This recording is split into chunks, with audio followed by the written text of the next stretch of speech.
a lo escabroso. 7 momentos. Pude cortar más, pero dije no, porque son 7 momentos, 7 mentiras que el expresidente Felipe Calderón dijo en entrevista con su amiga, ¿sí? No con la periodista, no. ¿Adela es periodista? Ok, no es periodista.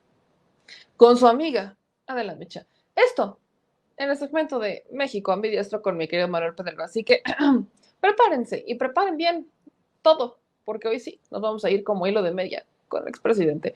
Esto es México ambidiestro.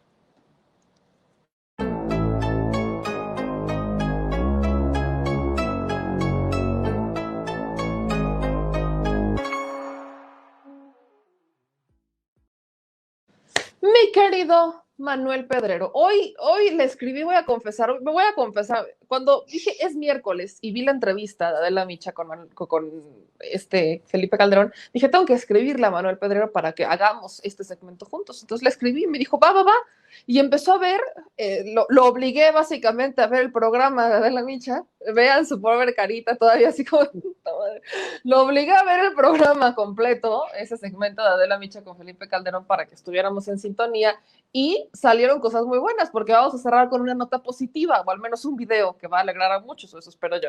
Más que nada una lección. Así que, mi querido Manuel Pedrero, disculpa de antemano, pero ¿cómo estás? No te preocupes, mami. Después esos son los gajes del oficio, ¿no?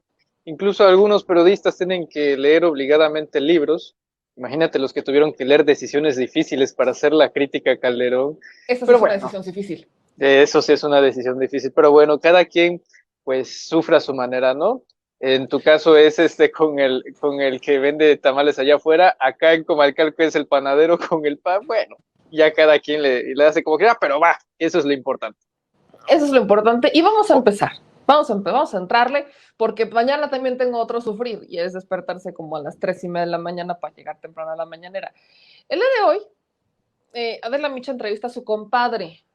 Ojo con lo que les estoy diciendo. A su amigo y su compadre de pedas, Felipe Calderón. No lo digo yo, lo dice Adela.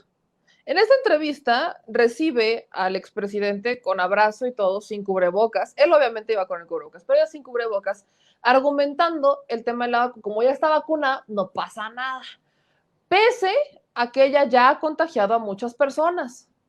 Y esto no se los van a decir en otro lado y no pregunte cómo me enteré, pero ella contagió a Lorian, sí, la que escribió el libro de Gatell. Adela Micha contagió a Lorian por justamente valerles un soberano cacahuate las medidas sanitarias. Y parece que Adela Micha no se informa, pese a que tiene un programa diario en el Heraldo, no se informa a la señora que la vacuna no es para evitar los contagios, sino para reducir la mortalidad. Eso lo hemos dicho acá, lo ha dicho el subsecretario Hugo López-Gatell, lo ha dicho la OMS, pero la señora no lo sabe. Y pues le dijo, no pasa nada, yo te abrazo a la distancia. Y después, ya sentados los dos, aparte de que cuchichearon en cada corte comercial, les cortaban el audio para que no se escuchara, hablaban hasta de cómo le invitaba a sus chupirules. ¿No me creen? Vamos a ver este primer clip y ahorita lo comentamos, mi querido Manuel Pedrero. Felipe Calderón, ¿cómo estás? Sí. Felipe, ven. Ahí voy. Te quiero enseñar aquí nuestro montaje. ¿Qué huele? ¿Cómo están? ¿Cómo está? Hola, buenos días. Hola. ¿Cómo Ahí va el beso. estás? Ahí va el beso y el Qué abrazo. gusto. Pues, ¿qué te digo? Sí, Pues, ¿qué te digo? quedarse muy... Sí conoces a Maca, ¿no? ¿Cómo estás? Sí, creo que sí. ¿Viste qué bonito? Te voy a hacer un recorrido. Ah, bien. Estamos al aire, Perfecto. Pues es que tú eres una expertaza en tele, pues qué chiste. Pues estamos al aire, Muy pero bien. ¿a poco no está bonito? Y no Sí. hemos tenido oportunidad de recorrerlo todo con ver. con el auditorio. A ver si los libros Está son de bien cartón o son de No, acero. no. ¿Eh? Abre uno. Ah, claro. Abre uno y Y verás casualmente cómo el voy libro a de poner Felipe libros de Calderón. mentiras. Muy bien. Y mira lo que hay aquí. Eso. Esto, Brazo, esto. Esto ¿Viste? es bueno, ¿eh? ¿Viste Ah, lo qué que me buena encontré? sorpresa. Sí. Está bonito, ¿no? Está muy padre. ¿Viste qué padres Felicidades. esculturas? Sí. A ti que te gusta mucho el arte. Porque sé que te gusta el arte, sé que te gusta la literatura. Soy malón, soy malón. Pero Bueno, sí. pero te gusta, te gusta, Sí, te me gusta. sí me gusta. La última vez que te entrevisté fue justo cuando publicaste el libro, fue Sí, en el sí, sí. 2019. ¿Cuándo lo publicaste? No, en 20. 2020. De hecho, en plena pandemia, el 18 de mayo, hace menos de un año. Hace menos de un año. Sí, sí, sí. Ay, Lo ¿nos bueno que vimos se en acuerda. pandemia? No, creo que Toxina, fue en no, tele, en teleprompter o en, ¿cómo se llama? en Zoom. Zoom y es cosas En Zoom, raras, que le ¿no? llaman. Dale. Te voy a pasar mi teléfono, Chavorruqueando compa. andamos. Está malito. Oye, ¿de tú Gracias, o no de voy a estar. usted? ¿Eh? ¿De tú o de usted? Como quieras, Adela. Ya. Nos conocemos desde que éramos niños, entonces. No tanto, pero sí. Mira, voy a hacer para acá para poderme quitar el tapón. Nos hemos ¿Te parece? Sí, claro. ¿Eh? Nos hemos tomado hasta nuestro tequila juntos hace Sí. mucho. Sí, ahí en Polanco, ¿te acuerdas de una vez? ¿Te acuerdas? Qué Te voy a buena hacer un relax, entrevista te traigo. esa, en el Hábitat, ¿te acuerdas? Sí, cómo no. ¿Qué eras? ¿Candidato, precandidato? ¿Qué Ah, eras? ya no me No acuerdo. se acuerda. Pues había renunciado a energía, yo creo, ¿eh? Sí. Había renunciado Así a los Esa tequilas, vez oye. fue una gran entrevista. Y la que nunca se me va a olvidar fue, no sé si tú la recuerdes, una entrevista que hicimos cuando yo tenía el noticiero en la mañana. ¿Todo bien? ¿Todo bien? Sí. Tenía el noticiero de la mañana en Contraste, ¿te acuerdas? Sí. Cuando tomaron Sí, San Lázaro. San Lázaro. Fue de las primeras veces que te veía y nos conocíamos, Yo no, ¿no? tenía el gusto de conocerte. Sí. En persona. Exacto. Sí, de viva voz. Sí. Y lloraste ahí en esa, ¿te acuerdas de esa? Pues sí, me acuerdo que lloré. Fue terrible. En aquel tiempo costaba mucho trabajo admitirlo y ahora también, pero sí. ¿Te cuesta estaba trabajo? muy molesto. Estabas enojadísimo. Mucho. Era entre rabia, coraje y dolor también. Sí, lo narro en el libro un poco, bueno, que lloré. Bueno, algo digo. No dices que lloraste. Pero digo que estaba muy emocionado. Sí lloró. Sí. Bueno, es que, fíjate que eran aquellas incursiones a caballo a tomar la Cámara de Diputados. Yo le había hablado a Santiago Krill, que era secretario de Gobernación, con Fox. Se supone que eran mis compañeros. Y sí, cómo no, Felipe, ahí a las 11 van a estar los de la policía preventiva. Sí. Y pues salieron las 11 y dieron la 1 y ¿dónde No, están? No, ya van, seguro ya hablé con Gertz. Y las 3 y nunca llegaron. Nos dejaron a manos de estos salvajes que iban en tractores, Lo iban adoro. en caballos.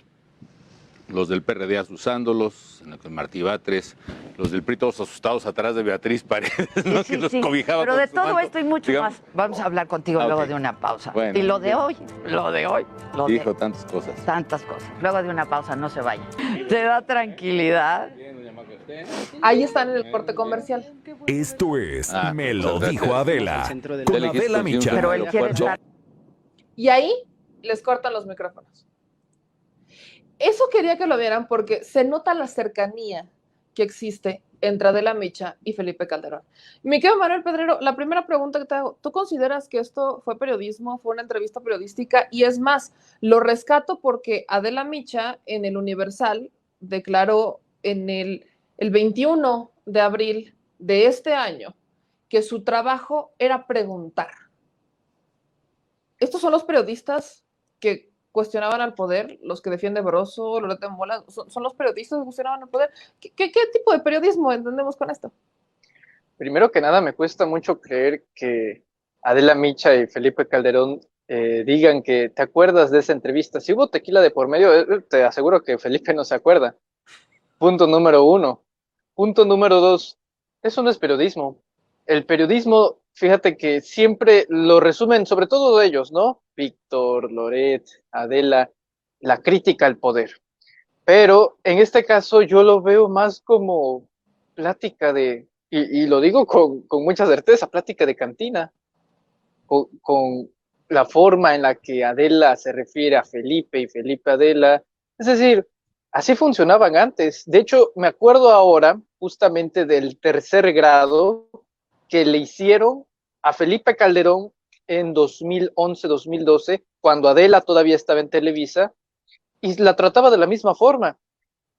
De forma paradójica, cuando Andrés Manuel López Obrador fue a tercer grado en 2012, carrera presidencial, elecciones, también estaba Adela. Y Adela le decía, pero respóndame las preguntas, y siempre lo estaba interrumpiendo. De hecho, hasta un hashtag medio grosero para Adela, cuando lo interrumpía, es que no me contesta ninguna pregunta, y no le dejaba ni siquiera responder, lo interrumpía. Y aquí veo que deja a Calderón hablar, y hablar, y hablar, y carajo, o sea, por eso resentimos a veces los efectos de ver la entrevista, pero es que hasta da pena, de veras, da pena. pero bueno, esto no es nada comparado a lo que está a punto de venir, con lo que van a platicar. Ahí uno hasta descaradamente se da cuenta, ¿no? De hecho, vamos a adelantar un pequeño pedacito, hasta se da el lujo de citar un meme Calderón, ¿no? O sea, simula ser el puerquito de Toy Story Ham y hace la voz, o sea, toda una ridiculez. Pero Se estos atrevió lo a llaman, ser la voz ¿sí? del puerquito de Toy Story. Sí, o sea, ahora sí que, qué oso, qué pena, porque eso era el presidente de la República. Y ahora, pues, en estas intervenciones que tiene con Adela Micha, o sea, mira, no te lo dejo así, el lenguaje corporal de Adela Micha, así, ay, Felipe, o sea, le está mirando justamente así como chica enamorada. Entonces, ¿qué más podemos decir ante eso? Mela. Ahora, aquí yo veo y leo sus comentarios. Por ejemplo, el de Leti es uno de tantos comentarios que tenemos donde dice, qué horror, me obligas a ver estos días desperdicios de la sociedad, estos 2 desperdicios de la sociedad, no lo soporto. ¿Por qué lo hago? Les voy a decir por qué. Justo por lo que dice Felipe Calderón, porque es un personaje que intenta llegar al poder de nuevo, de forma directa o indirecta a través de la esposa, y aquí lo acepta. En esta entrevista acepta que él va o intenta regresar al poder y su justificación es que no existe una oposición y que el PAN no puede. Entonces lo tiene que hacer él. Se autonombra el opositor del presidente López Obrador mientras se victimiza al mismo tiempo. Y es más, en esta entrevista habla de Saldívar. Dice que su frase con Saldívar fue que lo compre quien no lo conoce, porque yo lo conocí. Y dice que eran amigos, que Calderón y Saldívar fueron amigos y que después se enteró de muchas otras cosas de cómo es Saldívar y eso daría pie a los cuestionamientos y a la posterior, pues sí, pues censura o amenaza por parte de Calderón o presiones por parte de Calderón a Saldívar, que Adela Micha no le preguntó. Porque si ya te está diciendo esta persona, le estás preguntando el tema de la Suprema Corte porque es abogado, se lo preguntas y él te dice que era amigo de Saldívar, creo que la pregunta incluso obvia es, oye Felipe, ¿tú presionaste a Saldívar alguna vez o no lo presionaste? Creo que era una pregunta obligada que no vimos, no pasó. Y esta es una de tantas cosas que aquí se mencionan, tantas verdaderamente barbaridades de Felipe Calderón, en donde reconoce al presidente López Obrador, después lo ataca, luego se victimiza y hasta se burlan. Y este es un tema que sí considero importante y les repito por eso, es vigente. Es vigente, hablan sobre el tema de Florence Cassé y no ni siquiera toca Adela Micha a Felipe Calderón en un tema de ¿y por qué no liberar también a un Israel Vallarta? Le pregunta de García Luna y ustedes me van a disculpar, pero hay 1 millón de pruebas, más de 1 millón de pruebas y documentos en contra de Genaro García Luna. Y Felipe Calderón se atrevió a decir que él no descartaba que por un favor entre Donald Trump hacia el presidente López Obrador hubieran detenido a García Luna para golpear a Felipe Calderón. Y que si han retrasado tanto el juicio de Genaro García Luna es porque no tienen pruebas sólidas y ese millón de elementos no son contundentes. Y que por eso han estado retrasando el juicio en contra de Genaro García Luna en Estados Unidos. Eso y peores cosas, dice Felipe Calderón en esta entrevista. Y por eso vamos a empezar con el primer momento que habla Felipe Calderón y de las primeras cosas que creo importante que veamos y escuchemos y que analicemos. Así que una disculpa de antemano por obligarlos a ver esto, pero creo que amerita el análisis y la reflexión y sobre todo cuando este señor dice que no hay elementos y que no hay un solo elemento para poder juzgarlo. Échense esta. Eso no me parece sano, Adela, y hasta ahí lo voy a dejar, ¿no? Eso me preocupa como mexicano. Lo tercero es que yo anhelo en que haya condiciones en el país en que verdaderamente podamos platicar, dialogar, discutir las cosas. Me encantaría hacerlo con él y hacerlo públicamente, ¿no? En primer lugar, no hubo tal fraude en 2006. Yo gané legal, legítima, limpiamente. Ahí en el libro que tienes por ahí, en Decisiones Difíciles, narro casi paso a paso las vicisitudes de ese día. Él, su equipo, tenía encuestas esa noche Ana Cristina Covarrubias, en paz descanse, donde decía que yo había ganado sus encuestas y salió a mentira decir que él había ganado, en fin. Y en estos 20 años o 18 años que han pasado, 15, no sé cuántos, pues no ha mostrado una sola prueba de que yo haya hecho trampa. Entonces, bueno, es una fijación, es una obsesión que le afectó, yo creo, personalmente, y creo que pues yo no soy el indicado para remediar esos males, ¿no? ¿Perseguido político te sientes? Sí, sí, bueno, evidentemente ¿Lo has que dicho? lo he dicho porque acumula el gobierno, no solo mediáticamente, que ya es una persecución política per se. Bueno, no sé cuántas veces me ha mencionado el presidente. El otro día, hace como 6 meses, Luis, que llevaba la cuenta ahí con... Espín, ¿no? Luis, no es Luis Espino, que llevaba la cuenta ahí con López Dóriga, me había mencionado 187 veces, hace como 6 meses, y creo que Este es un recuento. el recuento es del mes y medio pasado. Sí, sí. Entonces, pues eso es tener un poder tan fuerte enfrente, atrás de ti mencionando, yo creo que sí es una especie de acoso. No del nivel de David Monreal que comentaban esta mañana, que me parece inaceptable, asqueroso, y si no hay una reacción de todos, del propio presidente y de todos los partidos, y de las mujeres de Morena especialmente, y de la propia candidata, pues pobre país ¿no? Es una porquería lo que hizo ese tipo.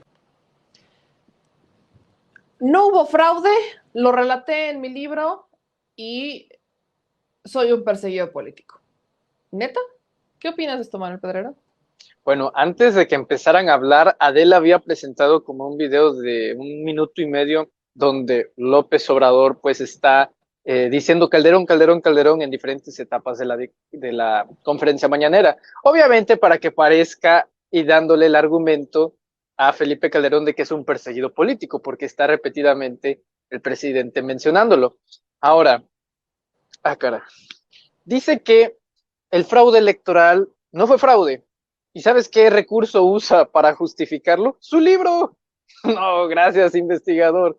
O sea, no fue fraude y lo digo en mi libro. Gracias por la fe y la legalidad que ofrece Felipe Calderón. No, la objetividad, sobre todo. Sí, sí, sí.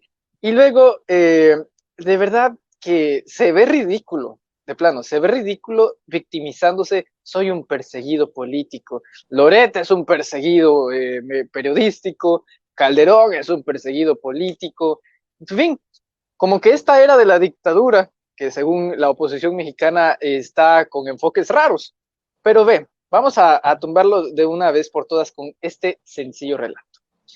Calderón dice, me alegra mucho que el presidente López Obrador me recuerde.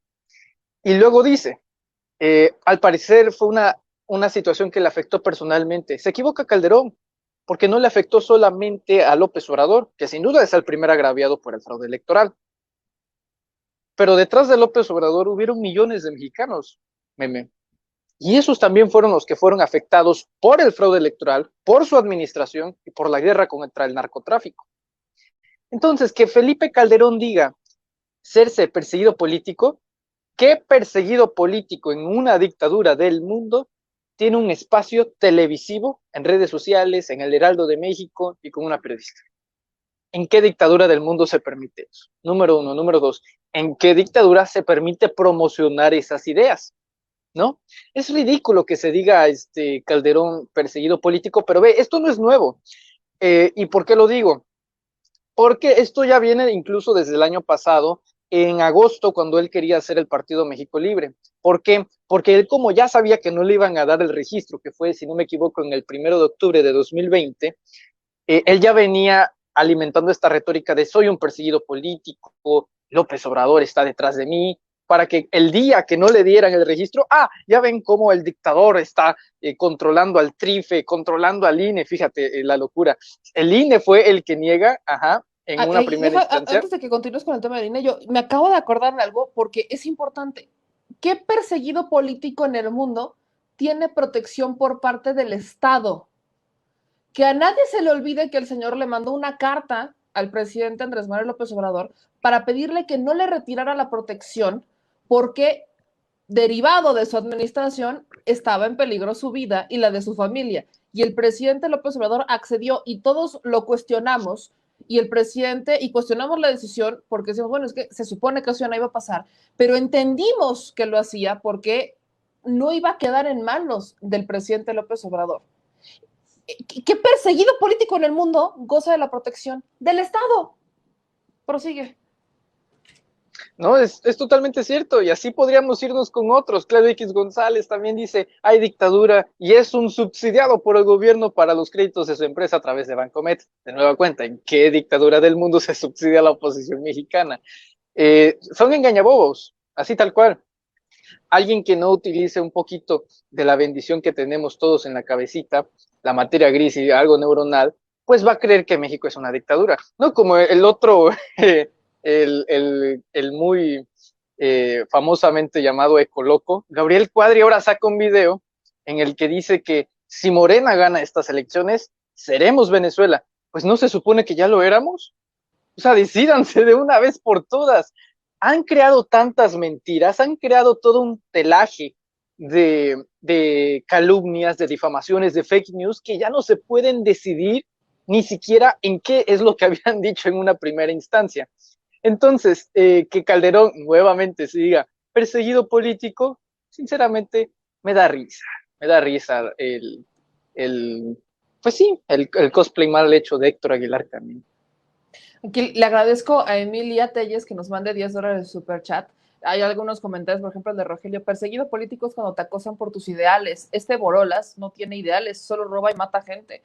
Luego con el libro, dice Miguel Blas, desperdicio de árboles con el libro de Borolas. Aquí dice el Ecoloco. Lo peor del caso es que dice que no le han podido comprobar el fraude. Yo recuerdo que hasta hubo un consejero del entonces IFE que aceptó que no fue un fraude, sino que en ese momento, yo recuerdo, estaban haciendo las pruebas del PREP y algo pasó. Eran pruebas, era el PREP en prueba piloto, algo pasó y entonces de la nada Andrés Manuel llevaba unos números y el PREP se reactiva y ya lo había superado Felipe Calderón. Más o menos como algo así tipo Salinas. Y en el 88, sistema. Sí. Más o menos algo así pasó. Y entonces dicen que no es cierto, ¿cómo creen? El INE avala fraudes. El entonces IFE lo hacía aún peor, avalaban los fraudes. Y acá ponían estas trabas y lamentablemente, bueno, incluso en el libro, recuerdo también el libro de Álvaro Delgado, de la Maciato, donde dice que hubo un cambio, ahí hubo un tema de 200,000 votos que se dieron entre Peña a Calderón y Calderón a Peña, en retribución a sus respectivas administraciones, por cierto, y que es ahí donde se va el Amaciato y que, bueno, también en esta entrevista se burla de la administración del expresidente Enrique Peña Nieto. Pero bueno, el punto es que dice que no está documentado. Bueno, ahora sí que tenemos muchos otros datos. Hubo expertos de la UNAM que documentaron, ellos investigaron y avalaron que había un fraude, que hubo un fraude en 2006 y por eso se le dice presidente espurio. Y es más, solo para poner la cereza del pastel antes de ir con el tercer momento en esta entrevista, Felipe Calderón pone de antemano el libro. Yo no conozco un solo libro de historia que esté escrito en donde la persona que lo lea hable de la derrota que tuvo. Solamente van a hablar de sus victorias y de su versión de los hechos. No hay objetividad en su libro, entonces es pésima referencia. Y tampoco que nos ponga el de Ugalde, tampoco vale de así lo vivido Ugalde, porque también hablan desde su perspectiva de víctima y desde su perspectiva de ganador. Entonces, aparte, Roberto Madrazo ya había confirmado que había fraude. El propio Roberto Madrazo, que era uno de los protagonistas de la elección. Exactamente. Hubo confirmaciones de un fraude y bueno, el único que no lo quiere ver es él. Pero vamos al siguiente momento porque la cosa se pone peor. Conforme va avanzando esa entrevista, hagan de cuenta que es increchendo y las barbaridades que dicen son cada vez más grandes. Tanto las que le dice la entrevistadora, Adela Micha, que periodista, prócer de la información. Seguramente. No, oigan, pregunto de millón, ¿alguien sabe si Broso ya salió a decir que al poder se le cuestiona, no se le aplaude? Porque no veo mucho, pero ok. Veamos el siguiente segmento para que medio le vayan midiendo el agua a los camotes de cómo esto se pone peor. Cosas asociadas al cambio climático y a los temas internacionales. Que en este gobierno no les interesa. En este gobierno, desgraciadamente, están arruinando no solo a México, sino al planeta. Esto de volver a producir electricidad, no con el sol, no con el aire, como ya estábamos haciéndolo, sino con carbón, implica un daño brutal al calentamiento global, al cambio climático. Y no entendemos, es paradójico, estamos sufriendo con los mexicanos las peores consecuencias del cambio climático. Ve la sequía que tenemos ahorita. Yo creo que en un mes a lo mejor hablábamos no va a haber agua en la Ciudad de México. Digo, si no llueve antes de finales de mayo, quizá no haya agua en la Ciudad de México. Y es una consecuencia del cambio climático. Y para colmo, en lugar de remediar eso, le echamos más carbón a la atmósfera, que es lo que hace como un suéter, que hace que se caliente el planeta y eso altera los climas. Entonces, eso me preocupa mucho, el hecho de correr a las empresas renovables, de volver a producir con carbón, el hecho de este programa que muy bien intencionado el presidente, yo creo, de plantar árboles, que se llama Sembrando Vida. Sembrando Vida, etcétera. No tiene un diseño ambiental ecosistémico. Entonces, como nada más paga por plantar, los campesinos, los comuneros que son propietarios de selvas y de bosques, arrasan con la selva, arrasan con el bosque para volver a plantar. Y vuelven a arrasar otra para plantar otra, ya no cuidan la anterior, y entonces el daño ambiental que se está haciendo con este tipo de programas pues es brutal, ¿no? Bueno, pero te planteas, ¿no? Y de pronto estás en la disyuntiva de ¿me dedico a hablar de estos temas o sigo haciendo política, hasta de terapia? Sí. No, y quiero hacerlo, la verdad, quiero volver otra vez a mis temas globales, hasta por razones de trabajo, porque las conferencias con esto de la pandemia pues se han venido, si no acabando casi, pero sí la paga pues, se ha disminuido muchísimo. Ahora te pasa a ti también. No, vos, mira, yo que prometí no volverme a levantar a las 6 de la mañana, ¿no? No, internacionalmente me va muy bien, me reconocen mucho, reconocen a México lo que hicimos y creo que voy a enfocarme más en el ámbito allá, pero cuando oigo estas cosas, como tú me pusiste, que fue un anzuelo, vas a ver. ¿Fue un anzuelo? No, bueno, fue un recuento. De volver y hablar y explicar cosas que ya están explicadas, pues te picas y te pica la cresta y vuelves al tema, ¿no?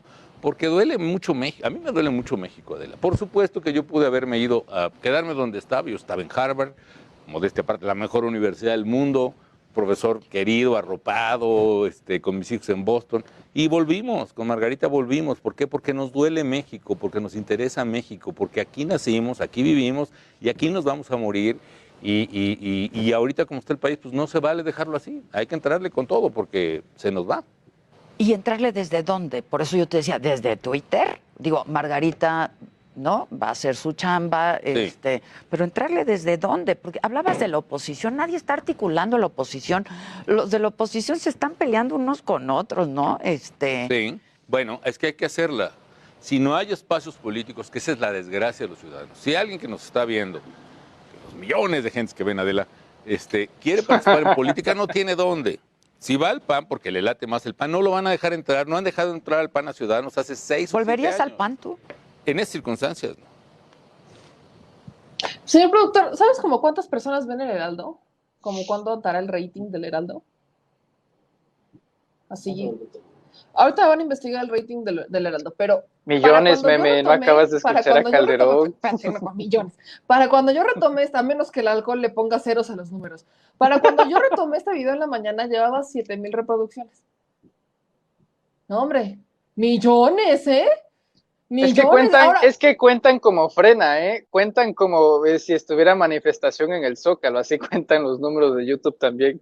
Me imagino que sí. Datos duros. En 2006, cuando comenzó el gobierno de Felipe Calderón, en total de las pérdidas ambientales representaba el 8.1% del PIB, de las cuales el 2.5% se relacionan con agotamiento y 5.6% por degradación. Dice que le preocupa mucho los temas ambientales, mucho, su política ambiental y demás, y se mofa del proyecto de Sembrando Vidas del presidente Andrés Manuel López Obrador. Yo no sé si este hombre sepa qué significa sembrar árboles. Dice que no tiene un proyecto o que no tiene una perspectiva ecológica ni ambiental la agenda de sembrar árboles, pero yo no sé si sepa que se están sembrando árboles para cada tipo de región diferentes en cada tipo de zona, maderables y frutales, que eventualmente son lo verde es vida, y esto no es metáfora ni es ilógico.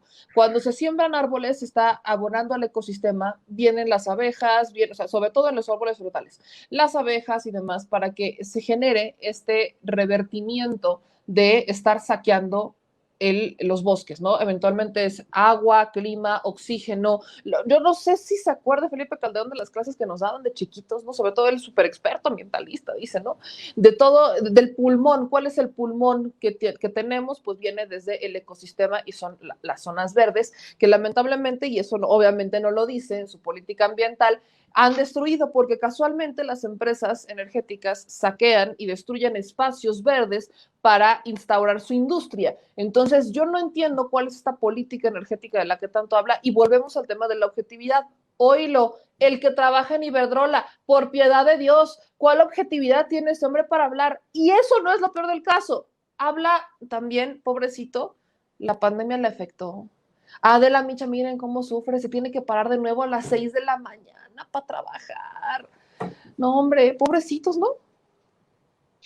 Oye, pero por favor, yo creo que debemos de poner en la cúspide del lugar al Al Gore mexicano, a la Greta Thunberg nacionalizada de este país y de este continente, que es Felipe Calderón, que le gusta tanto la ecología, que es un ambientalista de primera, que iba a construir una refinería, ¿no? Dice que lo reconocen a nivel internacional, yo creo que nada más Obama, y eso con unos dólares de por medio, que lo reconocen a nivel internacional por el trabajo que hizo en México. Le habrán reconocido, pues nada más que construyó una barda, número uno, porque habla mucho de ecología el señor, que las promesas verdes y no sé qué tanto. Pues se supone que iba a construir una refinería y terminó gastando más en una barda que costó miles de millones de pesos. ¿Y en qué quedó? En absolutamente nada. A contraste de un programa social que la base principal, el pulmón y el corazón y el motor de ese programa se encuentra en el sureste. Y es que no iba a ser de otra forma, meme. Obviamente que en la selva chapaneca, en los manglares de Tabasco, en Veracruz, Campeche, obviamente. Y te puedo confirmar, porque te digo, en toda esta zona es donde hay más presencia del programa, no hay un solo campesino, no quiero mezclar otros términos, no hay un solo campesino que tire árboles, como argumenta Calderón, y Claudio X González, ahí nos damos cuenta de la campaña que se orquesta ahí, para sembrar otro árbol. Eso, para empezar, no te lo permiten, porque los del programa Sembrando Vida primero tienen que analizar el terreno. O sea, no tiran primero los árboles para luego plantarlos, simplemente no te lo permitirían. Analizan los terrenos si tienes espacios para hacer pues las siembras de los árboles maderables y frutales, si no, no te lo permiten hacer, tiene que haber una evaluación. Pero no, yo creo que nuestro muy estimable Al Gore mexicano, pues obviamente está confundido, pero por fortuna hay un secretario del bienestar que se llama Javier May Rodríguez, y ya había hecho un hilo desmintiendo punto por punto pues a Lord Farquaad. O sea, yo no sé de dónde agarra que es que todos los árboles están siendo destruidos para plantar otros árboles. No, Calderón, no está pasando eso. Y todavía que tengas el cinismo, aún así, porque esto fue hoy, meme, y ese hilo ya se había hecho hace una semana. O sea, todavía tener el cinismo de volver a repetir esa mentira, pues es simplemente brutal. Pero bueno, ¿qué podemos argumentar ante una gran eminencia ambientalista como Calderón? Que cobra $200,000 por entrevista. O digo, comparecencia o conferencia de estas magistrales que da él. $125,000 por conferencia, según la agencia por la cual le maneja, que una universidad quiere llamar, digamos una de muy bajo presupuesto, ¿no? Que una universidad quiere contratar a Felipe Calderón, y esta agencia que se llama Walker, no sé el nombre, no sé si dijo también Johnny Walker, a lo mejor igual lo confunde, pero el punto es que la agencia se llama Walker, John Walker, ahí me lo van a decir. Bueno, esta agencia Walker se encarga de que importantes activistas, expresidentes, políticos, pues den conferencias alrededor del mundo. En este programa están políticos españoles, políticos venezolanos, argentinos y estadounidenses, entre ellos Bill Clinton. Bill Clinton cobra $250,000 por conferencia. Barack Obama cobra alrededor de $300,000. Felipe Calderón cobra por conferencia, por la cotización que tienen en la agencia, $125,000. Es decir, más o menos 2,480,000 pesos mexicanos. ¿Desde cuándo lo hace? Desde 2013, un año después de que dejó de ser presidente. Pero eso no es todo. El hombre todavía pide a la agencia y a la universidad que le paguen el avión, el boleto en primera clase y para 2 personas. ¿Quién será la otra? Ahí va. y luego transporte, y luego seguridad, y luego hotel. O sea, no, o sea, te digo, sí te cuesta una lana escuchar a Calderón para que escuches de nueva cuenta sus grandes discursos de ecología, pero eso es lo que te cuesta, Felipe Calderón. Dice aquí Lidia, yo no pagaría ni una vomitada. ¿Y cuánto nos costó la estela de luz? Ahorita voy a tocar el tema de la estela de luz, por cierto. Ahorita voy a tocar el tema de la estela de luz porque viene al caso ahorita que hable de la superpandemia que evitó con la influenza. No, insisto, se pone peor. Por ahí me dicen, no les hagas publicidad. No es publicidad, se llama hacer análisis. Y lo repito el por qué lo hacemos. Porque es un tema vigente. El señor y la señora que lo entrevista hagan de cuenta que nublan el mundo y cuestionan al actual presidente como si ellos fueran mejores. Lo peor es que Felipe Calderón amenaza, incluso yo sí lo tomo como amenaza después de ver lo que hizo con 6 años de su administración, amenaza con que si tuviera la oportunidad volvería a derrumbar y a derramar toda la sangre que derramó porque se necesita toda la fuerza del Estado. Ese fue su argumento. Toda la fuerza del Estado. Escuchen el siguiente fragmento porque, insisto, ya vienen los 3 peores temas.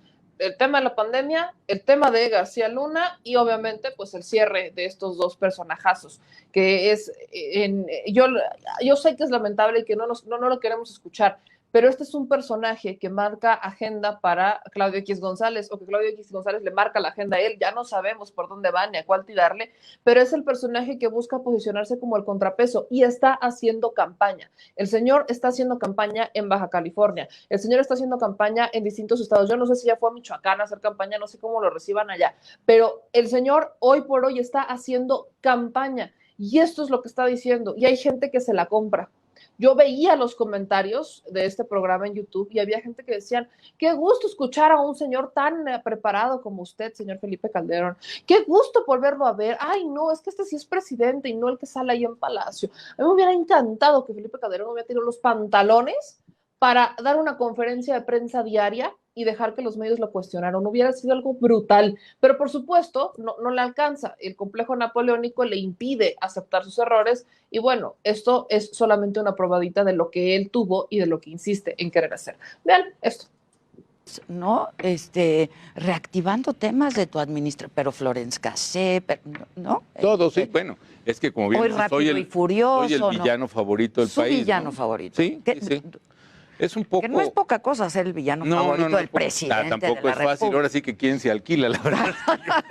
Yo paso, pero pues está mal, pero él en su habilidad mediática tiene eso, necesita ubicar un enemigo concreto, lanzarse contra él, y en su afán de polarizar, desgraciadamente, y no de unir a los mexicanos, busca lanzar enemigos visibles, ¿no? Lo cual está mal, un presidente no debe hacer eso, un presidente debe convocar a la unidad nacional, que tanta falta hace.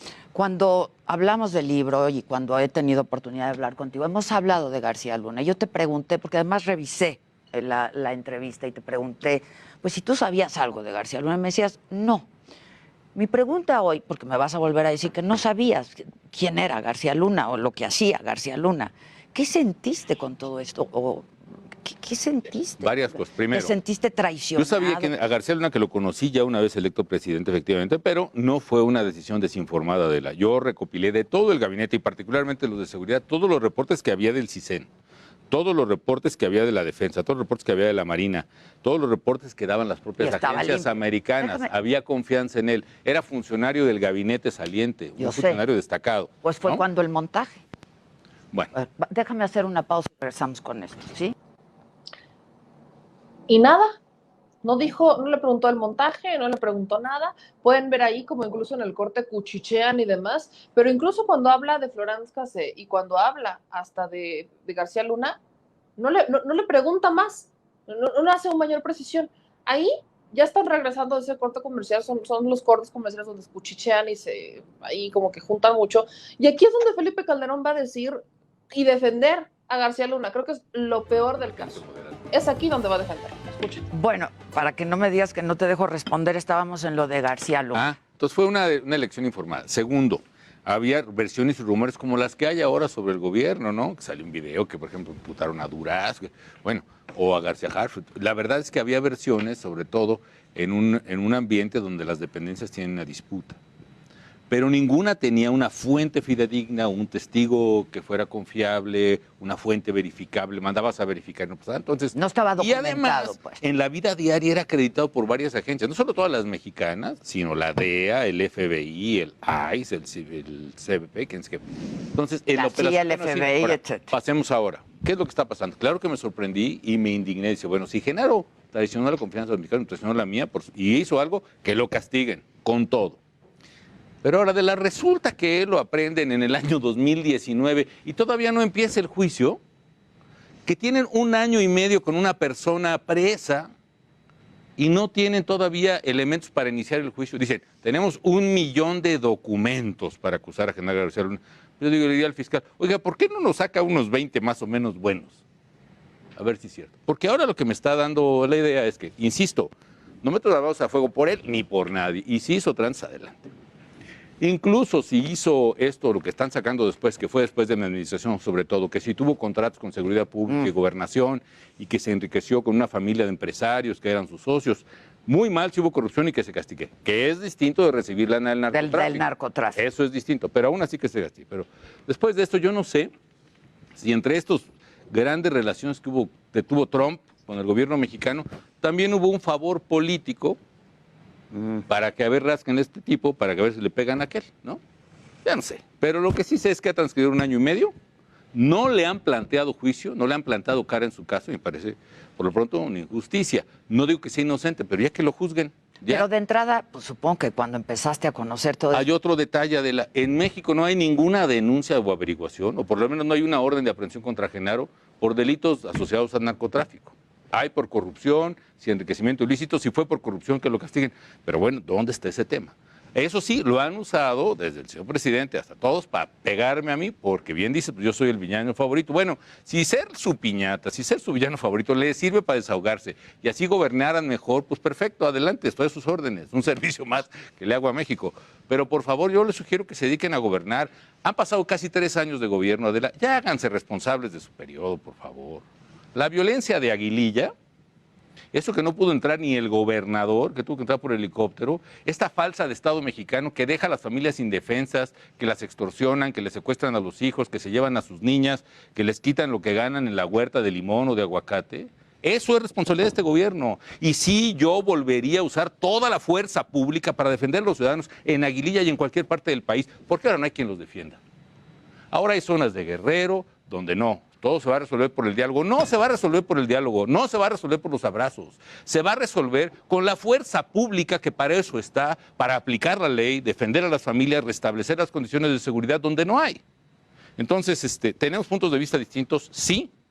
Pues, ¿por qué no platicamos sensatamente como mexicanos de bien sobre los puntos de vista que tenemos?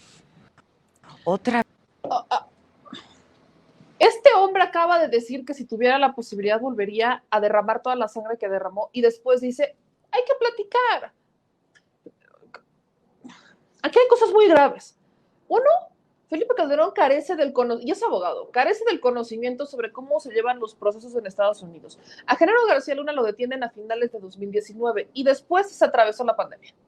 Y en todo este periodo, todo 2020, la defensa de Genaro García Luna ha sufrido cambios. Empezó con una defensa, luego cambió otra defensa, y en todo este proceso, todos los procesos en Estados Unidos son diferentes. Hay audiencias previas al juicio para que las partes tengan el conocimiento de la carpeta de investigación, estén todos en el mismo canal, y es hasta la audiencia, hasta el juicio, cuando se empiezan a desahogar a los testigos, y es el juez el que decide. Pero acá hay un tema bien grave.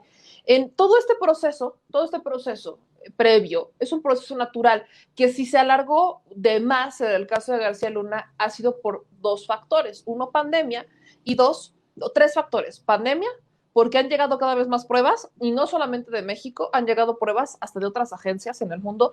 Y 3, porque la propia defensa de Genaro García Luna ha estado pidiendo que se estén posponiendo las audiencias. Lo ha pedido la defensa en más de una ocasión, que si porque no le han podido entregar los documentos a Genaro García, que si porque el señor no habla bien inglés y no entiende y está en una prisión y no lo pueden hacer de forma virtual, que porque la prisión no tiene los elementos suficientes para que a través de la virtualidad se puedan ir entrenando. Vaya, han sido muchas cosas que la propia defensa de Genaro García Luna ha estado pidiendo. No se ha postergado la audiencia y no se ha postergado el juicio en contra de Genaro García Luna por un favor del presidente Donald Trump hacia Andrés Manuel López Obrador. No hay injerencia en el tema. Y lo peor del caso es que nunca vi la pregunta de Adela Micha a Felipe Calderón sobre su vinculación con el tema, porque todo este tema se destapa a raíz de las declaraciones que da el Chapo Guzmán en su juicio, en donde dice que tanto Felipe Calderón como Enrique Peña Nieto recibieron dinero de él. Hay testigos. Han intentado desacreditar a los testigos diciendo pues, que son criminales. A esas alturas yo le creo más a ellos que a él. Le creo más al Chapo Guzmán que lo que diga Felipe Calderón, la neta. Le creo mucho más, porque el señor nos ha mentido descaradamente en el rostro en más de una ocasión. Y esta es una de las declaraciones que más se me hace irresponsable, de las más irresponsables que dijo y de las más ignorantes que pudo haber dicho y de las más lamentables. Por eso ese era el meollo del asunto. Cuando vi la entrevista dije, esto no tiene madre, porque no solamente el señor está diciendo que él, si pudiera regresar, haría exactamente lo mismo o hasta peor, sino que también este señor está argumentando que el caso de Genaro García Luna es solamente para golpetearlo y que como no hay denuncias en México por delitos de narcotráfico, pues es que no es un narcotraficante.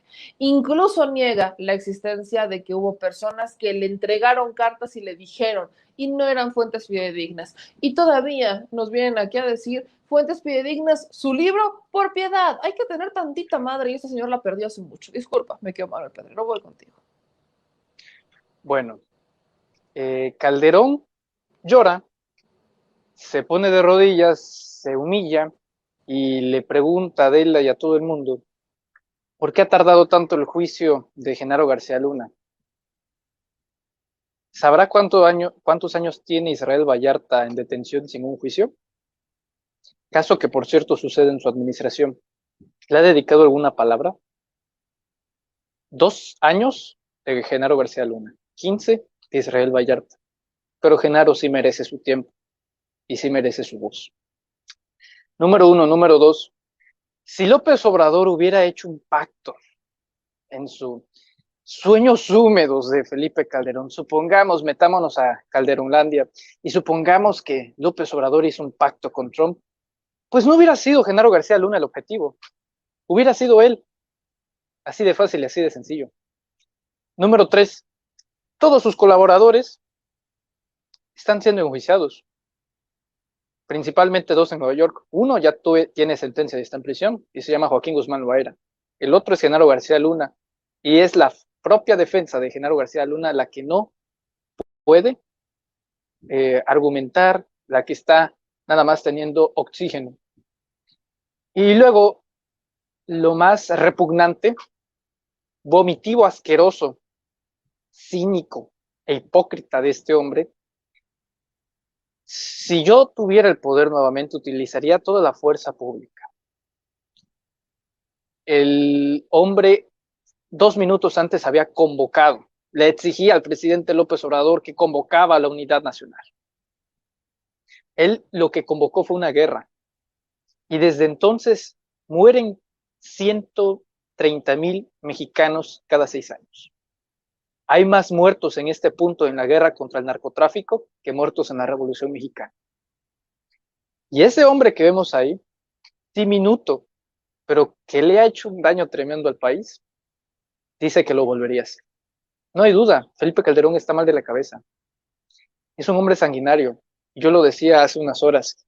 La naturaleza del carnicero está acostumbrado y está dispuesto a derramar sangre siempre y cuando no sea la suya. Felipe Calderón es un fanático de la muerte. Y la verdad, en este punto, no solamente da coraje, da impotencia que siga así, nada como si nada. Sinceramente, me da asco. Y no sé de qué forma pueda sostener un solo mexicano que tenga dignidad en decir Felipe Calderón fue un buen presidente. Ese libro, Decisiones Difíciles, está escrito con sangre y le pone decisiones difíciles para justificar su mediocre y corrupta administración. Así de fácil y así de simple. Les voy a compartir una anécdota breve. En el momento en el que se da el asesinato de estos jóvenes en el TEC de Monterrey, a los que Felipe Calderón justificó primero como sicarios armados hasta los dientes y que después dijo que eran daños colaterales, yo estaba estudiando en la Prepa TEC en Puebla. Y la Prepa TEC, si algo tiene toda la comunidad TEC, no sé si así han sido todas las otras universidades o preparatorias, pero lo que tienen es que son muy solidarias. Entonces, en el momento en el que ocurre eso, yo estaba en clases y me acuerdo perfecto que fue noticia y que hubo un memorándum y que nos sacaron a todos de las aulas para rendir un cierto homenaje a la vida de estos dos jóvenes, porque desde un momento se dijo que eran jóvenes estudiantes ejemplares, ¿no? Que estaban ahí, que tenían muy buenas calificaciones, que no había manera en que ellos fueran sicarios armados hasta los dientes. En ese momento yo me di cuenta de lo vulnerable que éramos. Yo dije, bueno, en cualquier momento a un loco se le ocurre matarnos para justificar la guerra contra el crimen organizado. Y esto no es tan difícil, no es tan diferente a lo que se vive en Colombia con los falsos positivos, los famosos falsos positivos, en donde su compadre, Álvaro Uribe, tuvo mucho que ver, porque son la diferencia quizás, y no voy a llamar diferencia, pero bueno, sí, la diferencia quizás en Colombia es que ahí sabían de antemano y aceptaban a plena conciencia, y se publicó desde un inicio, que eran personas inocentes que estaban asesinando, que el Estado estaba asesinando para justificar su guerra contra el crimen organizado, ¿no? En el crimen organizado de Colombia. Mientras que en México no se aceptó que eran inocentes y solamente se justificó como si fueran daños colaterales, pero no se aceptó que los mataran a conciencia siendo inocentes. Esa es la única diferencia que veo en los dos casos. Pero lo vulnerable que está la ciudadanía de cualquier lugar, y uno pensaría, yo en ese momento les comparto esta experiencia porque yo estaba ahí, yo estaba en la comunidad TEC, sí, otro plantel, no era el del norte, estaba en otro plantel, pero una comunidad muy unida, están todas unidas entre sí. Y lamentablemente cuando ves que a unos jóvenes que están estudiando una carrera, que tienen calificaciones ejemplares y que estaban saliendo de noche después de estudiar, los matan para justificar una guerra que terminaron siendo daños colaterales, pero que en su momento los justificaron como sicarios armados hasta los dientes, en ese momento te impacta como estudiante porque dices, ¿cuándo voy yo? Eso es lo que yo me preguntaba. Estaba en la prepa y decía, bueno, ¿y cuándo me va a tocar a mí?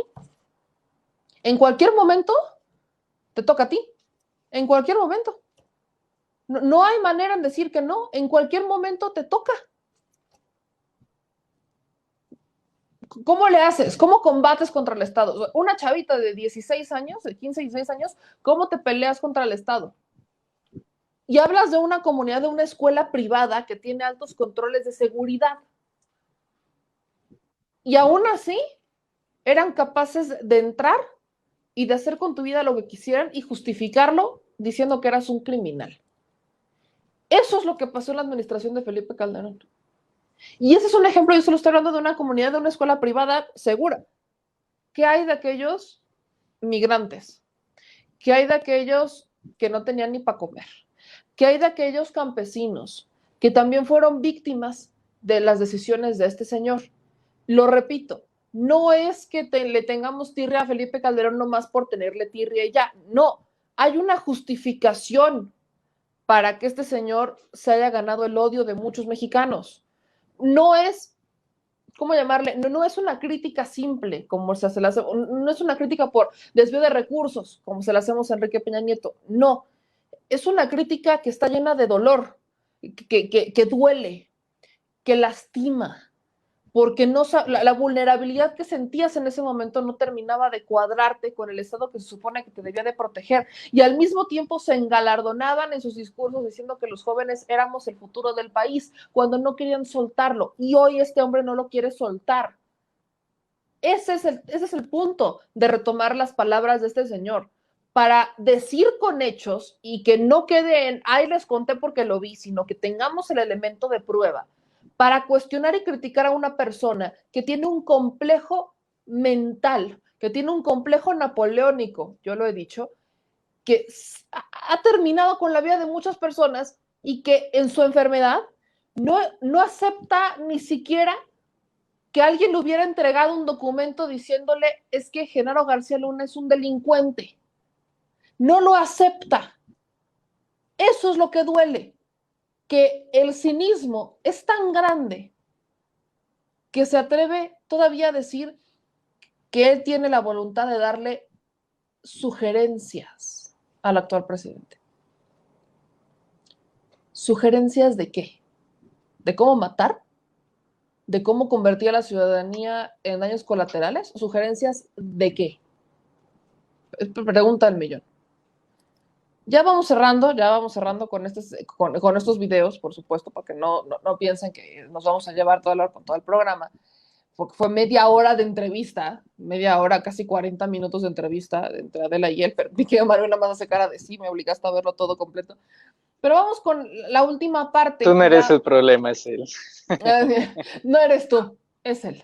Vamos ya con estas últimas partes de Felipe Calderón, porque entra, por cierto, ya en un tema con Ricardo Anaya, Ricky Canallín, al que por cierto ya le contestó mi querido Manuel Pedrer en otro video, y hablando de montajes, bueno, hay otro Lord Montajes por ese lado, y también le hace un cierto reconocimiento al presidente Andrés Manuel López Obrador. Eso está muy raro. Vamos a ver el siguiente clip. Que se pueden hacer en economía, en la propia pandemia. Creo que bueno, a ti te tocó la influenza. Me tocó la H1N1. Por llevarme la contraria, murieron miles de mexicanos, Adela. ¿Por qué no querían usar el tapabocas, es decir, el pasamontañas? El tapabocas varios meses, porque yo pedí que lo usáramos. Aquí lo traigo además, ya es que estamos guardando yo también, ahí está el mío, sí. Yo también traigo mi cubrebocas. Aquí todo el mundo está con cubrebocas. ¿Por qué no se usó? ¿Y cuántas muertes causó eso? ¿Cuántas muertes causó precisamente? Que fue una decisión difícil, lo cuentas en tu libro. Por supuesto, porque nosotros nos preparamos para una pandemia como esta del COVID, porque hay una que viene todavía que amenazan los científicos, que es la influenza. También. Aviar. También. Aviar, que tiene una letalidad del 60%. El COVID debe tener más o menos del 2%. Y el H1N1 un poquito menos de 1%. Pero matan a la gente. La diferencia de COVID es que ya hubo cura. Perdón, de la influenza H1N1. Y además tenían en México el tratamiento, yo me acuerdo, el Tamiflu. Sí, lo logramos hacer, el Tamiflu, y aunque venían dosis para niños, tuvo que todo. Pero las vacunas, por ejemplo, de H1N1, las empezamos a hacer aquí en México con un programa, con una empresa francesa muy buena, de esas que ahora son muy satanizadas por el gobierno. Y aquí pues podríamos hacer vacuna, la verdad, hasta el propio COVID, si siguiéramos esos protocolos. Hay cosas que ya se vivieron, problemas que ya se enfrentaron, errores que ya se cometieron que le podían servir a este gobierno. Yo hoy en el libro le dediqué una carta al presidente al terminar su segundo año de gobierno, su primer año de gobierno. Sí, primero. Y bueno, recomendaba varias cosas, pero bueno, en saco roto, ¿no? ¿Quién madres le va a hacer caso? A ver, Manuel Pedrero, ayúdame a ver si entendí perfectamente bien. Este hombre está comparando la epidemia de la influenza, que hubo una vacunación de 10 millones de personas, nada más, fue necesaria solamente eso, no era algo tan grave, no tenía un índice de mortalidad tan grave ni tan letal, y la compara con la pandemia, pero dice, todo se trata de él, de verdad que ahí está el ejemplo que les digo, que este hombre tiene un complejo napoleónico bien cabrón. Dice que si el presidente recomendó no usar cubrebocas, cosa que nunca hizo, fue porque Felipe Calderón había recomendado lo opuesto y que solo lo hizo para llevarle la contraria. O sea, ¿neta? ¿Y el ego no lo quiere más grande el tipo? No. O sea, yo sé que algunos chaparritos, no todos, pero entre más chaparritos, más grande el ego. Yo sé que por ahí va a veces el tema, pero es que este hombre se pasa de borolas, me quedo Manuel Pedrero. Sí, mira, lo que le da paz a la alma de Calderón es comparar los muertos de COVID-19 en la administración de López Obrador con los asesinados en su guerra. Nada más que hay un minúsculo detalle. Los que murieron en esta pandemia fue por un virus. Los virus han asesinado durante prácticamente toda la historia de la humanidad y a otros animales, siempre, a millones de personas. Pero quien decidió disparar las balas fue él. Así que ese es el punto. Y te voy a decir algo, esto trasciende mucho más allá en las granjas de bots que él alimenta en Twitter. Déjate tú el complejo que tiene. Y lo dijo el presidente en el spot de la rifa del avión presidencial. Yo no me acomplejo porque él fue el que compró el avión presidencial en tributo a Enrique Peña Nieto. Dice que él va a sugerir lo del cubrebocas, que él fue obligatorio, que México dejó preparado a México para tener pandemias como esta. México fue el epicentro de la pandemia del H1N1. Y desde entonces no se construyó ningún tipo de infraestructura para la creación de vacunas, para la creación de medicinas, para la creación de dosis, nada. A pesar de que México fue el epicentro de la pandemia. India, que en muchas cosas, a pesar de los prejuicios, tenemos cosas que envidiarle, su avance en la industria aeronáutica, su avance en la industria de la medicina, de los farmacéuticos. India es un ejemplo a nivel mundial, tiene uno de los laboratorios más grandes de medicinas y no sufrió en ningún momento un epicentro de la pandemia como lo fue México. Calderón tiene el descaro de decir que dejó a México preparado y que cree que la diferencia de esas muertes fue el uso del cubrebocas. Yo le he dicho cada siempre que puedo, a mí me hubiera gustado ver al presidente López Obrador promoviendo el uso del cubrebocas. Pero eso sí, de los actuales muertos, de los fallecidos en esta administración por el COVID-19, que son, vamos a dejarlo en 200,000, porque ahorita son más 212,000 aproximadamente, bueno, se reporta que el 70% de ellos usaba cubrebocas. ¿Sí? Me refiero a que usarlo no iba a ser la gran diferencia entre ese alto porcentaje. Sin embargo, eso hubiera sido decisivo. No sé si me doy a entender. Ahora, el número de fallecidos. ¿Por qué resalto esto? Porque les extasia, ya lo había dicho Gatell, cuando se llega a números redondos. Normalmente ahí juega un papel muy importante la neurología, el famoso, la mercadotecnia, el marketing que llaman famosamente. Y es que sí, los 10 mandamientos, el top 10, el top 10 de los mejores goles de la semana, el top 10 de los mejores carros, bueno, cada vez que se llegaba a un número redondo, en Twitter era ley, los primeros 10,000 muertos, los primeros 20,000 muertos, los primeros 30,000 muertos. ¿Y cómo sé que esto se trataba de una campaña? Porque cuando llegó a la cifra, que no era un número cerrado, 43,000, tú te acordarás muy bien, que lo usaron para comparar esos 43,000 fallecidos de COVID-19 con los desaparecidos estudiantes de Ayotzinapa. Dime tú si no es asqueroso este tipo de respaldos de Calderón, porque él se encargó de retroalimentarlo a través de las granjas de bots en Twitter. ¿Sí? Así fue. Y ahora, lo decíamos en uno de nuestros videos, una de las estrategias que van a usar es que cada vez que se esté acelerando uno de los procesos, por ejemplo, el de la vacunación, no van a hablar.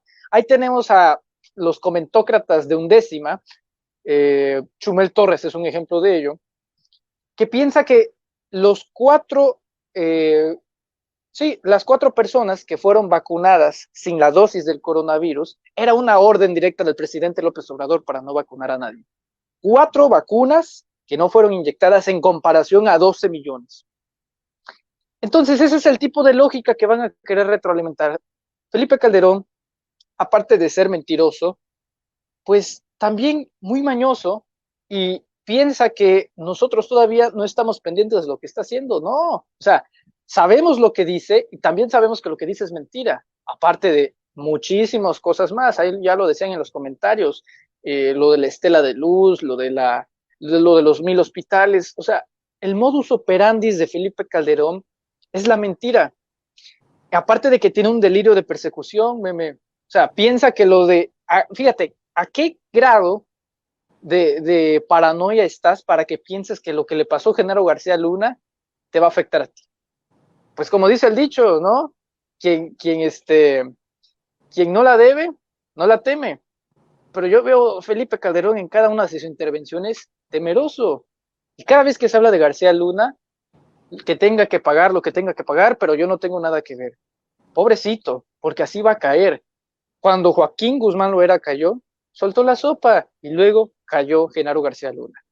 Cuando caiga Genaro García Luna, porque va a caer, va a hablar e indudablemente va a salpicar a Felipe Calderón. Entonces, eso es un hecho. Yo ya doy por hecho que Felipe Calderón eventualmente va a estar en prisión. No creo que en una cárcel mexicana, pero de que va a estar, va a estar. Y por lo menos va a ser investigado. Y por eso es fundamental que en este país y de hecho es algo que yo celebro infinitamente, que espacios como al Chile le dé la sección a este tema de el juicio a presidentes, 1 de agosto. Ahí está la opción. O sea, ya vimos toda una entrevista de mentiras, de cinismo, de decir que haría lo mismo. Bueno, la mejor forma de castigar ese tipo de conductas y de cinismo es yendo el 1 de agosto a votar a favor por el enjuiciamiento a los expresidentes, por la investigación. Así de simple. Ahora, acá, por ejemplo, hay un tema que me recuerdan muy bien, y es que él presume la vacuna, ¿no? La vacuna que se hizo de la influenza, pero qué casualidad que también fue en su administración cuando se desmanteló Birmex. Qué casualidad, ¿no?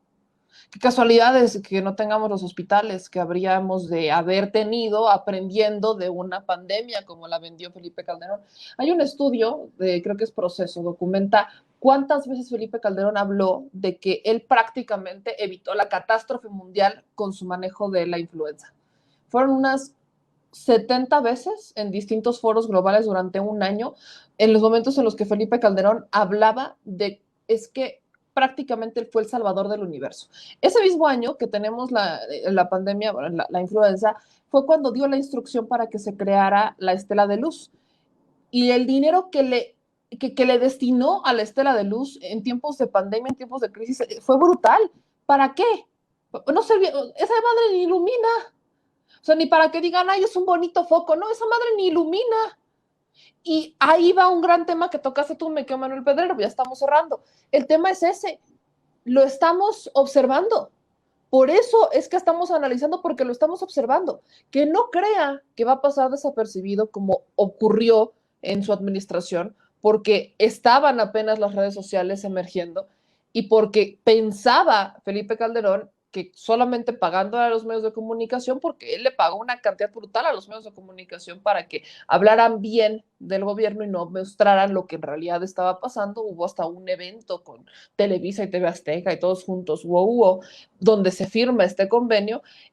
Él cree que estamos igual y esa bolita de cristal se tiene que desmantelar y no veo que los medios tradicionales lo vayan a hacer. En el caso de Adela Micha, ¿no? No se quejaban del tema laboral. Bueno, Adela Micha, yo tengo reportes de compañeros que trabajaban en el Heraldo que los despidieron para que entrara Adela Micha. Imagínense lo que es entrar a un trabajo para sacar a alguien. Entras a un trabajo y corres a gente porque te vas a vender como las perlas de la Virgen, que la ven millones de personas. Bueno, me dice, señor productor, no son datos actualizados, pero la audiencia de El Heraldo TV es de 50,000 personas. 50,000 más 10,000, pónganle que ya tenga visualizaciones el video de la Micha hoy, un programa de 3 horas, se me hace una verdadera barbaridad, y que por eso hayan despedido gente que estaba trabajando en el horario donde está trabajando de la Micha para que ella pudiera imponer a sus compas. Esto es lo que estamos evidenciando, porque creen que viven en una burbuja de cristal y hay que romperla. Y para eso hay que analizar y hay que observar y hay que cuestionar. Ya estamos en la recta final y vamos con los últimos 2 videos. El último de Calderón habla sobre Ricky Canallén. Y después hay un mensajito que le mandan, no a él directamente, pero creo que muy acertadamente me lo compartiste, Manuel Pedrero, le queda perfectamente el saco, cuando vemos a un Mujica hablando sobre aquellos que dan conferencias. Vamos primero con el cierre de la entrevista de Felipe Calderón, no sé si es entrevista o plática de peda, yo creo que es más la segunda, plática de peda. Escuchen este breve fragmento para que vean por dónde va el tema y por qué hay que observarlo. Ricardo Anaya, otra vez, ¿no? Quienes están queriendo y los adversarios, no se articulan, no, está en un pocito, dice. Pues mira, como decía un viejo amigo del PAN aquí de la colonia Joco, ¿no? No hay peor lucha que la que vende piñatas en la esquina, ¿no? Entonces, pues, está haciendo su luchita Ricardo, y está bien. A mí me parece que él perdió una oportunidad brutal de ser el candidato, de ser un buen candidato, cuando nos cerró la puerta en el PAN. Es decir, se impuso este jueguito de los cadeneros, él era el cadenero de Querétaro, le bloqueó la entrada a muchos panistas, se opuso a lo que el PAN hizo durante 70 años, que fue una competencia equitativa, justa, porque si hubiera sido una competencia democrática y él gana, como podía ganarle a la propia Margarita, hubiera tenido mucho más fuerza. Ahora, claro, no creo que lo hubiera ganado Andrés Manuel, la verdad, no pintaba para eso. Y la verdad, Andrés Manuel ya estaba legitimado por un discurso anticorrupción al salir de un sexenio donde hubo muchísima corrupción, ¿no? Oye, pero a ese sexenio ni lo pelan mucho, ¿eh? No, creo que al presidente Peña y a mí nos mencionan más o menos al mismo tiempo, ¿no? Casi. No. Bueno, es que no veo las mañaneras, la verdad es que... Déjame, es Luis Estrada el que lleva el conteo. Es Luis Estrada. Si quieres le pregunto, pero no, nada Pregúntale, que ver. ¿no? No. Yo pensaba que sí. A ver, escríbanle a Luis Estrada. Sí. No, Bueno. pero al sexenio pasado no mucho lo pelan, ¿eh? No mucho lo pelan, pero sí entiendo el discurso de anticorrupción con una El ambiente estaba administración- dado, ¿no? Aparte de mucha corrupción, había mucha ineficiencia, ¿no? La verdad es que yo creo que menospreciaban Frivolidad, mucho lo que dicen hicimos. mucho, Sí. frivolidad, dicen. O como dice mi cuñado, mi ¿Y a querido quién fue a compadre, citar? era la toluquización de la República, ¿no? Que mañana va a estar aquí, por cierto, que nos entre hace mucho corrupción e reír. ineficiencia, porque eran muy, como dice Javier, eran muy chambones, la verdad, no eran buenos, la verdad es que Con comedia. ponían gente que no era, pues, yo sí traje al gabinete gente súper preparada, de doctorados, de esas que hoy son odiadas en México, o por lo menos por el presidente, pero gente que sabía. Yo creo que tuvo el mejor gabinete económico, con el propio Agustín Carstens, o con Pepe, o con Ernesto Cordero, y el gabinete de energía, y en fin, hubo gabinetes muy, muy buenos. Y era gente que toda su vida se quemó las pestañas para estudiar y para servir a México, y ganaban en el gobierno la quinta parte de lo que podían ganar en un banco enfrente, y sirvieron a México. Yo me siento orgulloso de ellos. Y pagaban bien, ¿no? No, la verdad es que, bueno, sí en relación al ingreso de la población, no en relación al mercado, te digo. Yo Sí, creo que claro, en otros lados, claro. Mira, por ejemplo, y lo digo incluso por Santiago Nieto ahora, ¿no? Que la verdad, mis respetos, porque el sueldo que gana, pues lo podía... Mira, para hacer de inteligencia financiera necesitabas a alguien que fuera honesto, que fuera súper capaz en términos de números y finanzas, etcétera, etcétera. Y que además fuera valiente, porque nosotros en lugar de andar tocando las cuentas de los políticos, pues le andábamos tocando las cuentas a los criminales. Ah, caray, yo nunca vi que hiciera eso, me van ustedes a disculpar, pero si le tocaban las cuentas, pues era para engrandecerlas, ¿no? De eso hay evidencia fehaciente. Si le tocaban las cuentas a los narcotraficantes era para hacer las chonchas. Ahí está García Luna, por ejemplo. Si a alguien le ha tocado las finanzas al crimen organizado, ha sido Santiago Nieto, ¿no? Y eso sí es cierto. En las administraciones pasadas de la Unidad de Inteligencia Financiera, pues únicamente utilizaban la administración para congelar cuentas de empresarios, venderlas y eventualmente recuperar esas cuentas a través de esquemas de defensa con acuerdos y dinero de por medio. Así es como se recuperaban las cuentas. Dice que, vuelvo a rescatar esta parte, que le tocaban los bolsillos a los empresarios, pues también se los al crimen organizado, perdón, pues también se lo tocaban, que hasta le mocharon lana a Cenly Llegón, ¿no? También le tocaban la lana a ellos, que le mochaban la lana a Cenly Llegón. ¿Dónde quedaron? Que fueron como 30 millones de dólares, que no saben dónde están, ¿no? De los 200 y cacho, no saben dónde están. Habría que preguntarle a su secretario del trabajo si sabía dónde está la lana, porque o copelas o cuello. Y perdón, porque es poblano, siempre lo digo. Por eso es importante que se las pusiera, no porque le esté dando voz, sino porque hay que analizarlo, hay que cuestionarlo, y porque lamentablemente veo muy complicado que Felipe Calderón nos dé una entrevista en este espacio como para que le podamos hacer los cuestionamientos que me encantaría hacerle, y yo creo que a mucha gente le gustaría preguntarle a Felipe Calderón por qué tanto ego, por qué tanto complejo, y por qué no fue a terapia, y por qué desquitarse con el pueblo mexicano. Creo que en resumen eso era lo más importante. Obviamente se extiende en la entrevista, reconoce la legitimidad del presidente López Obrador, y curioso que se burla de Enrique Peña Nieto. Es más, esto me da pie para incluso confirmar lo que hemos dicho. Enrique Peña Nieto fue el regalo que nos dejó este hombre, ¿no? Y digo regalo entre comillas, porque los sobornos de Odebrecht se dieron en su administración. Fue él, su administración en Pemex. Porque a través de ahí es que se empezaron a consolidar estos sobornos que venían de México, Estados Unidos, estas negociaciones, y eventualmente Felipe Calderón sabía que podía manejar como títere a Enrique Peña Nieto. Y esa es la respuesta que muchos mexicanos ya teníamos, pero creo que con esto la confirmamos. Se burla de aquellos a quienes impuso y se sigue sintiendo superior. No tiene madre, neta no tiene madre. Sí, mira, dos cosas. Número uno, Felipe Calderón dice que no tocaba el bolsillo de los políticos, sino de los criminales. Muchas veces tal vez parece ignorar que no conoce que hay políticos criminales. Ahora, para refrescarle, como segundo punto, la memoria a Adela Micha, que dice que no se habla mucho de la corrupción del anterior sexenio, sí sabe lo que pasó con Alonso Encira, me imagino, ¿no? Sí sabe cuánto dinero le va a devolver a los mexicanos que él ya admitió que robó. Sí sabe en cuántos bonos, sí sabe que se va a pagar con intereses. Sí sabe que hay un Emilio Lozoya que cada vez está destapando a otros y va a caer como una ficha de dominó. Sí sabe que existe un Jorge Luis Lavalle, ¿verdad? O sea, de veras, pretender ignorancia no es asumir inocencia.